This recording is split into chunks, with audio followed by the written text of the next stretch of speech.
Hi, my name's Dee and welcome to Sunchild Tarot. Now this is a general reading for Tiger. It's been filmed in July. It's useful for whenever you find it, but I'd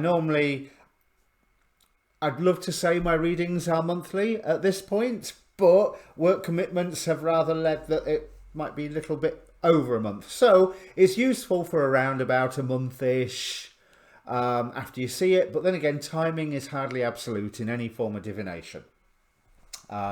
This may be a circumstance that crops up for you, and when it appears you can go, yeah, I've been told about this. That's assuming you stay to watch it. Right, so general reading rules apply. I've mentioned timing. Roles can get reversed if there's somebody else in this reading, which on yours there is some form of teacher figure. But housekeeping, all the details about the reading are in the description below, plus a link to a Facebook page where there is an inbox where you can contact me directly if you want for a reading. I think my Twitter's down there. I finally joined Instagram. Still don't know what to do with it. Well, I've had some advice. I've just got to get around to doing it. And I'm on Discord now as well, but someone's going to have to tell me how to use that as well. So yeah, I think that's everything. I'll bring the cards up because I can't think of anything else to say housekeeping wise. But yeah, if you want to contact me for a personal reading, that's how you do it. Now, there is a commitment coming up for you. There is a commitment coming up for you with the Four of Wands, which is also echoed right through. There's a journey here for you. And what this top row of cards is saying is that there is a commitment for you to defend what you have achieved already, I think is the way that I'm reading this Four of Pentacles here. It's not so much of being in fear. It is, yes, being a little bit protective, but also being aware of the mountain that you have to climb yet. And that makes sense with this second row of cards, but I'll come into that. So this commitment that you are making is designed to bring you into your own power. So it is a way for you to express your own autonomy, your own skills, your own dream with the Ace of Cups here. And with the correct amount of balance, then there is wish fulfillment in this path for you. So whatever it is that you are committing to, know that you need to stick with it.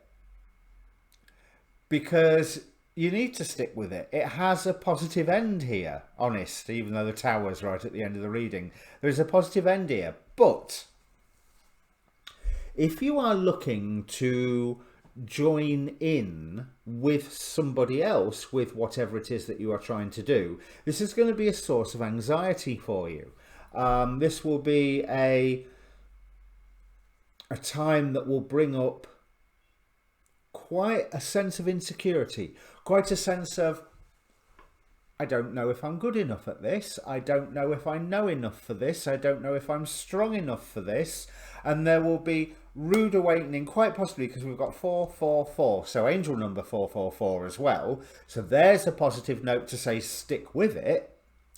But this is the in-between tarot. It's the 4 to the 5 in each of these cards. The 4 to the 5 of coins is exactly what I said, that sense of I'm not good enough. You know, a loss of self-confidence, a loss of trust in the knowledge that you have. And with the 4 to the 5 of swords, that's a rude awakening.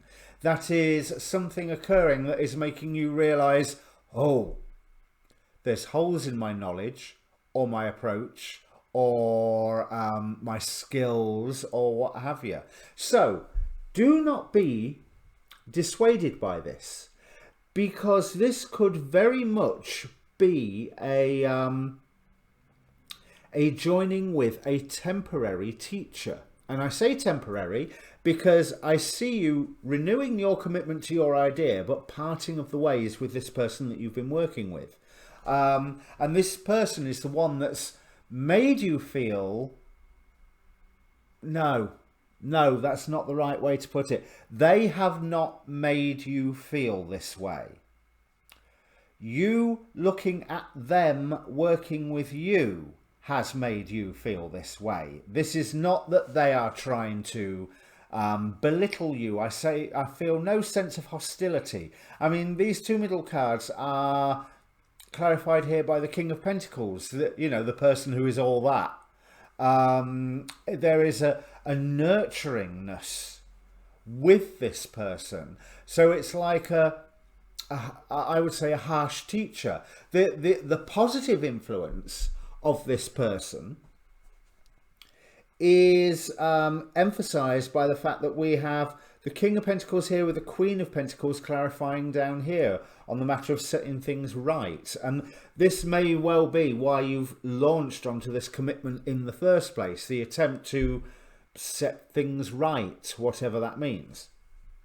And when I say set things right, it's almost like you are setting you right, because whatever you are committing to, I'm feeling senses of, well, why aren't I doing this already? Why haven't I committed to this already? Why haven't I been doing this for the last 5 years? So there's this real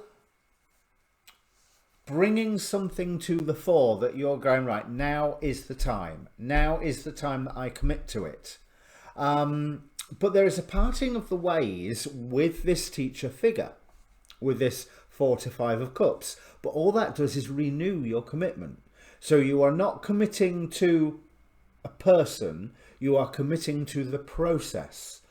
And this relationship with the person is one of the things that is a necessary initiatory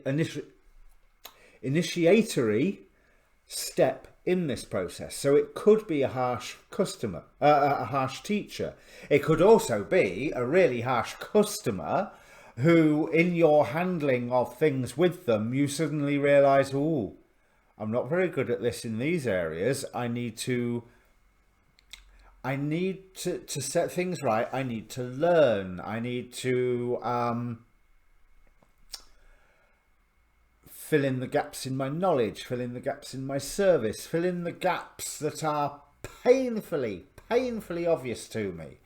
Or if this is a relationship thing, then relationships are very good at pointing out to you where you have gaps. And I don't think I really need to go any further into that.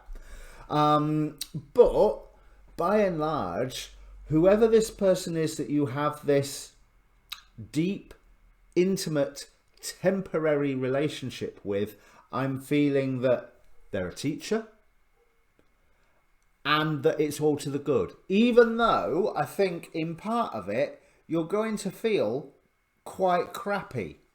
But I want to point out that it's you making you feel quite crappy, because the feeling that I'm getting from here is almost like that you can feel crappy, or you could say, oh, good, I've identified something else I need to learn. Now let's get on with learning it. But those are never, ever easy experiences at all, are they? Let's be quite honest. It comes back to that old phrase I use, oh, goody, another learning experience. I'm thrilled. There's, and yes, there's another learning experience in this. But this parting of the ways here, it's almost like, well, it's quite possible that this person was doing what they're doing and what you are committing to doing anyway, and they were doing it beforehand, they're doing it with you, and they will carry on doing it after you've gone. But I feel that you will carry on doing it after they've gone as well. 5 of Cups reversed directly underneath this, clarified by the Tower. So there is definitely a shaking of structures and a loss, but it's a loss of what precisely? If you have been working with a teacher figure, then them stepping back, them stepping away, simply means that you've learned what you needed to, and now you can carry on doing what you was doing. So, as I say, I don't feel that this middle row is bad. I just feel that you will feel bad on this middle row. But that'll be something that you can get on with, get over and done with. Because working with this person, you will be inspired to work with this person, and they'll give you guidance that's almost magical, practical, real-world guidance that seems to have a magical effect. And it's certainly, there is this force around this teacher and around yourself where you will be forced to set things right. Now, one of the things that this Justice card could be setting right is that sense of inadequacy and unworthiness that you are carrying. There'll be a number of shocks that highlight to you, ooh, how can I explain this? Because I want to use positive words here, but there aren't any for this bit, but I'm meaning it in a positive way. These rude awakenings will highlight to you where you are deficient.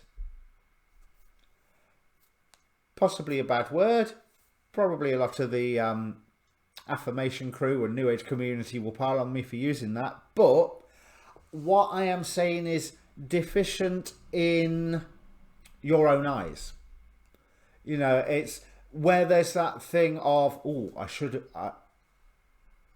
have handled that better. I could have handled that better. And from now on, I will handle that better. That sort of deficiency. Or, sugar, I need to know how to do that. I don't know how to do that. Let's go and learn how to do that. Whatever it is. Because yes, there is loss at the end of here, but also I'm not worried about that loss. It's almost like the loss that occurs here, which could well be this parting of the ways that we see with this 4 to the 5 of Cups. It seems to renew your passion. It renews your commitment to what it is that you are doing. And I don't feel any aggravation from this 4 to the 5 of Cups. It's almost like they're at the starting line and they're going in 2 different directions. They're not going to turn around and, it's not a duel. They're not going to go 10 paces, turn around and shoot one another. It's just, right, we've got this balanced. You go that way. I'll go this way. Because if you are all or both committed to the same thing, then I would imagine you have the same goal in mind. Now, whether that's you're both going to do the same thing, you know, it's like learning to build with a master builder, and then you leave the master builder and the master builder carries on building and you carry on building. That's one thing. Or it could indicate that you're both going to go and search for something. And once that search is complete, hey, you may well be coming back together again. Because there is that, I feel so happy about this 1 4 of Wands just here clarifying. And for some strange reason that I can't say there's been that many occurrences where I felt happy about the Tower and the 5 of Cups, but this 5 of Cups is reversed. This is the only deck that I use reversed card. Well, not the only deck, but one of 2 decks where I use reverse cards, and like the other one, it's a double deck because that's the only way my brain will accept reversed cards, because that seems fair. But with all the oracle cards that are around this, and you've got a real surge forward from the bottom of the decks. We've got 8 to the 9 of Cups. Let's have a look what this one, because this 8 to the 9 of Cups to me feels like getting rid of. You have a dream of something that you want to achieve, and you've got all sorts of airy-fairy ideas about it.